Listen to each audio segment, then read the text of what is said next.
चलिए, तो इस वीडियो लेक्चर में हम पढ़ेंगे फिजिक्स।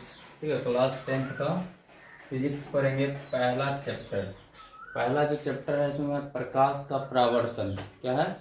प्रकाश का परावर्तन। सबसे पहले यही समझ लेते हैं कि प्रकाश का परावर्तन क्या है, नहीं उसके बाद समझें, क्योंकि चैप्टर जो है नाम उसके बारे में पहले जानते हैं। तो प्रकाश का परावर्तन क्या है? ठीक, तो प्रकाश के भी परावर्तन समझने से पहले इसकी क्या है, इससे पहले क्या है, प्रकाश है।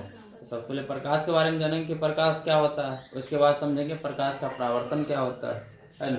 तो सबसे पहले क्या समझे, प्रकाश क्या है। तो प्रकाश वह भौतिक कारक है। ठीक है, प्रकाश वह भौतिक कारक है जिसकी सहायता से हम किसी भी वस्तु को देख सकते हैं। हम क्या बोल रहे हैं कि प्रकाश वह कारक है या भौतिक कारक है जिसकी सहायता से हम किसी वस्तु को देख सकते हैं। जैसे मार्कर देख रहे हैं, किसके वजह से देख रहे हैं? प्रकाश की वजह से। अब मान लो रात हो जाता है, अंधेरा में दिखाई पड़ता है कहाँ कौन है, गड्ढा वड्ढा में लेके जाता है आदमी, नहीं लगता है। वो पियक्कर को अलग चीज़ है, पियक्कर के दिनों में दिखाई देता है, सभी लोग को गड्ढे दिखाई देता है। ठीक है, तो प्रकाश अगर नहीं रहेगा तो हम किसी भी वस्तु को नहीं देख सकते हैं। प्रकाश रहेगा तभी हम किसी वस्तु को देख सकते हैं। इसका दूसरा भी परिभाषा है यहाँ पर कि प्रकाश ऊर्जा का वह रूप है। प्रकाश एक प्रकार का ऊर्जा भी है। ठीक है, प्रकाश एक प्रकार का ऊर्जा है जिसकी सहायता से हम वस्तुओं को देखते हैं। तो दूसरा क्या है कि प्रकाश ऊर्जा का वह रूप है जिसकी सहायता से हम वस्तुओं को देखते हैं। प्रकाश एक प्रकार का ऊर्जा भी है। तो जैसे कि लैंप हो गया या लालटेन जलाते हैं तो उसमें कथी जरूरत पड़ता है? तेल का। तेल से ही, वो तेल क्या है? रासायनिक। तेल में कथी पाए? रासायनिक ऊर्जा। रासायनिक ऊर्जा किसमें बदल जाता है? प्रकाश ऊर्जा में, नहीं तब ना रोशनी उत्पन्न होता है। अब जैसे कि मान लो कि बिजली का बल्ब हो गया या टॉर्च हो गया, तो बिजली के बल्ब या टॉर्च में कौन सा ऊर्जा रहता है? विद्युत ऊर्जा रहता है। उसको वो किस में बदल जाता है? वो प्रकाश ऊर्जा में, नहीं तब ना लाइट करता है। तो देखो, तो दूसरा परिभाषा ये हो गया, यहाँ पर हम लिख लिए। देखो, प्रकाश के जितने भी स्रोत हैं, प्रकाश मतलब जो भी स्रोत से आ रहा है, प्राप्त हो रहा है, ठीक है, उनमें अन्य प्रकार की विभिन्न ऊर्जाओं को प्रकाश में बदला जाता है। किसमें बदला जाता है? प्रकाश में बदला जाता है। प्रकाश बहुत सारा स्रोत है, ठीक है, जहां से वो आ रही है। ठीक, स्रोत है, उनमें अन्य प्रकार की विभिन्न ऊर्जाओं को प्रकाश में बदला जाता है। जैसे लालटेन, लैंप आदि। यहाँ क्या होगा? आदि में तेल में संचित रासायनिक ऊर्जा, उस तेल में कभी पाया जाता है?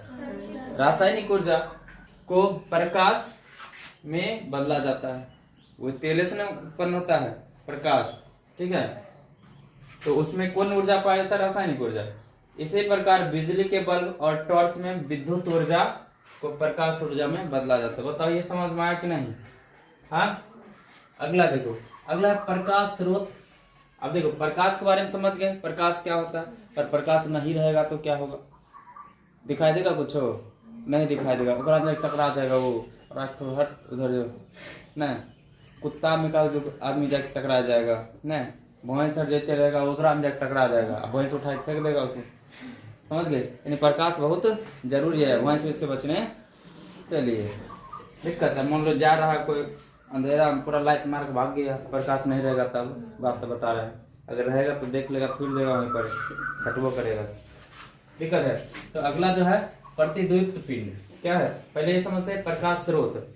देखो, जिस भी वस्तु से प्रकाश आता है, क्या बता रहे हैं कि जिस भी वस्तु से प्रकाश आता है उसको बोलते हैं प्रकाश स्रोत। जैसे लैंप से आ रहा है या लालटेन से आ रहा है तो उसको क्या बोलेंगे? प्रकाश स्रोत। लालटेन या लैंप को उसको क्या बोलेंगे? प्रकाश स्रोत। सूर्य से आ रहा है तो सूर्य क्या है? एक प्रकार का प्रकाश का स्रोत है। क्या है? प्रकाश का स्रोत। टॉर्च भी क्या है? एक प्रकार का प्रकाश का स्रोत है। मतलब जिस भी वस्तु से प्रकाश आ रहा है उसको बोलेंगे प्रकाश स्रोत। क्लियर है? हाँ, प्रकाश स्रोत समझ में आ गया। Light source. अगला देखो, प्रदीप्त और अद्वितीय। देखो, अप्रदीप्त, पहला क्या है? प्रदीप्त। पहले इसको समझते हैं। देखो, वे वस्तुएं जो प्रकाश उत्सर्जित करती है प्रदीप्त कहलाती है। मतलब कि जो वस्तु प्रकाश को उत्सर्जित करेगा, उत्पन्न करेगा, उसको क्या बोलेंगे? प्रदीप्त। जैसे लैंप, टॉर्च, लालटेन अब बिजली का बल्ब, ये सब क्या है? सूर्य हो गया। ये सब क्या है? प्रदीप्त। समझ में आया? ये क्या है? प्रदीप्त। जो प्रकाश उत्पन्न करेगा वस्तु उसको क्या बोलेंगे? प्रदीप्त बोलेंगे। अप्रदीप्त जो प्रकाश उत्पन्न नहीं करेगा, जैसे दीवार, मार्कर, मोबाइल, इसे प्रकाश उत्पन्न करता है। मोबाइल बोले फ्लैश जला देंगे, खखोरन दास बोले फ्लैश जला देंगे तो नहीं जलता है, वो अलग हो गया। कुर्सी, कुर्सी प्रकाश उत्पन्न करेगा। यहाँ तक समझ में आ गया? हाँ, प्रकाश स्रोत समझ में आ गया, प्रकाश समझ में आ गया, प्रदीप्त समझ में आ गया और अप्रदीप्त समझ में आ गया। दिक्कत ये भी समझाई दिए हैं। अब समझते हैं किरण, रे। क्या समझते हैं? किरण। देखो, प्रकाश के गमन पथ को किरण कहते हैं। प्रकाश जिस पथ पर गमन करती है, आती है, उसको क्या बोलते हैं? किरण बोलते हैं। समझ में आया? प्रकाश के गमन पथ को, जिस पथ पर प्रकाश गमन करते हैं उसको क्या बोलेंगे? किरण बोलेंगे, रे बोलेंगे। बताओ दिक्कत। अगला है पारदर्शी पदार्थ और अपारदर्शी पदार्थ। तो जिससे प्रकाश किरण आर पार हो जाएगा उसको पारदर्शी कहेंगे, और जिससे आर पार नहीं होगा वो अपार। जैसे कांच हो गया, नहीं हो गया, कांच से प्रकाश जाएगा ना, आर पार होगा। और क्या हो गया? शीशा हो गया, टीनो होगा, कहते टीनो है, टीन है, टीन तो अपने जाएगा, देखना इधर रह जाएगी। पर्दा हो गया, पर्दा से कुछ प्रकाश आता है ना। प्लास्टिक हो गया, प्लास्टिक नहीं होगा बेवकूफ, प्लास्टिक से प्रकाश जाता है। पानी में प्रकाश चल जाता है, नहीं जाता है। तो जिससे प्रकाश आर पार हो सकता है उसको क्या बोलते हैं? पारदर्शी। दीवार से बोलेंगे जाएगा, उधर जाके देखेंगे, टॉर्च बैठ के देखो, उधर जाके दिखाई गए नहीं ना।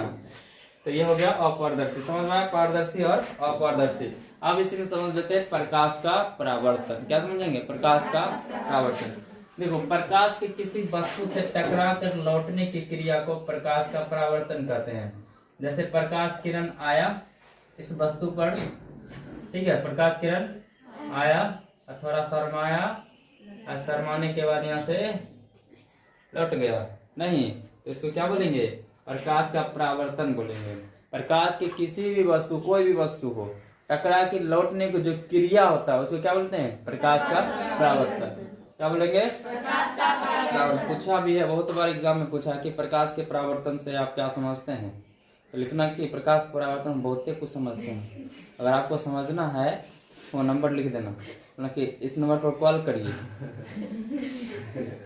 वो इसने लिखा था, तो ट्वेल्थ में लिखा था, तो हम पढ़ रहे थे, तो सर जी गए थे कॉपी चेक करने के लिए, तो अभी पूछा था वेस्ट स्टोन सेतु, ठीक है, 5 नंबर में।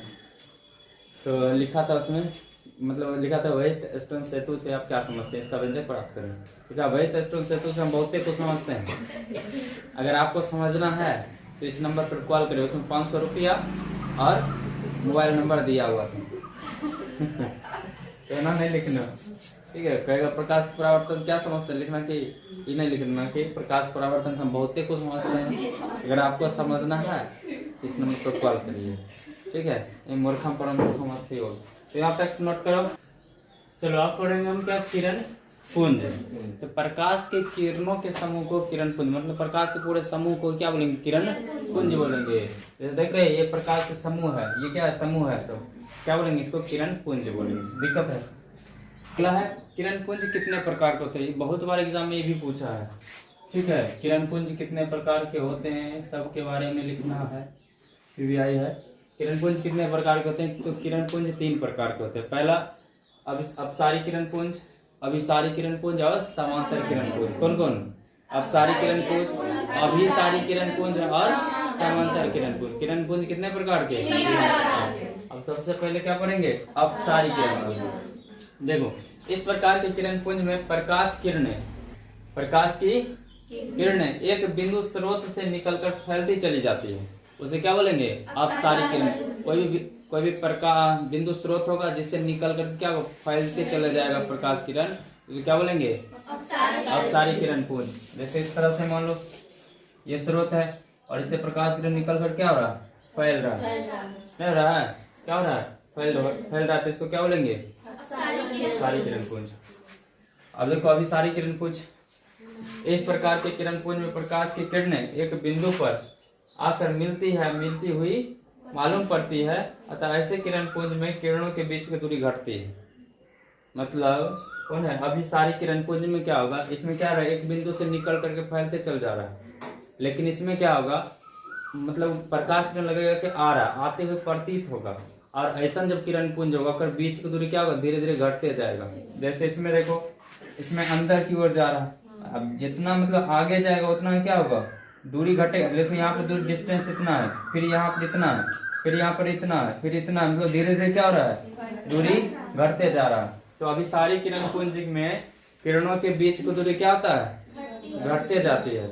अभी सारी किरण पुंज में क्या होता है, किरणों के बीच की दूरी घटते जाती है। याद हुआ? अभी सारी किरण पुंज,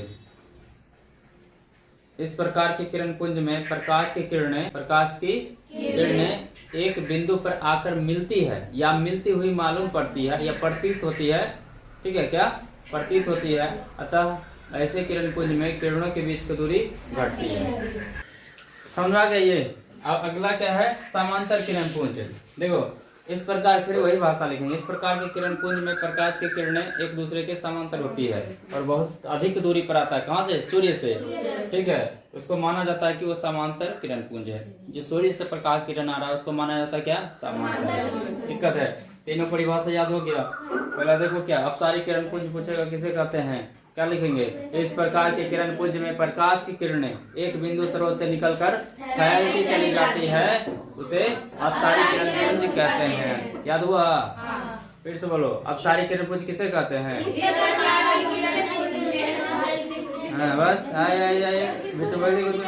इस प्रकार के किरण पुंज में प्रकाश की किरणें एक बिंदु स्रोत से निकलकर फैलती चली जाती है, उसे अपसारी किरण पुंज कहते हैं।